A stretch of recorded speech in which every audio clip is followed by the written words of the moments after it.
যে বিভীষিকাময় সময়ে প্রত্যেক নবী বলেছেন আমি পারবো না, প্রত্যেক নবী বলেছেন নফসি নফসি, আমার কি হবে আমি জানি না, আল্লাহ আমারে বাঁচাও। প্রতিটি নবী বলবেন নফসি নফসি, আল্লাহ তুমি আমারে বাঁচাও আমারে বাঁচাও। বিশ্বনবী মাথা তুলবেন, তুলে বলবেন রব্বি হাবলি উম্মতি, আল্লাহ তুমি আমার গুনাহগার উম্মতকে বাঁচাও। এই দুনিয়ার বুকে রব্বুল আলামিন সব নবীকে একটা করে দাওয়া মুস্তাজাবা দিয়েছেন, মানে যে দোয়া করলে কবুল হয়ে যায় সাথে সাথেই।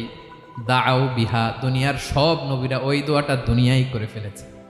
ওয়া ইন্নী আখতাবিউ দাওয়াতি শাফাআতান লি উম্মতি ইয়াউমাল কিয়ামাহ, আমার ওই স্পেশাল দোয়াটা আমি দুনিয়ার বুকে কঠিন বিপদে পড়েও কোনোদিন করি নাই। আমি আমার স্পেশাল দোয়াটা কিয়ামতের দিন আমার গুনাহগার উম্মতকে সুপারিশের জন্য রেখে দিয়েছি।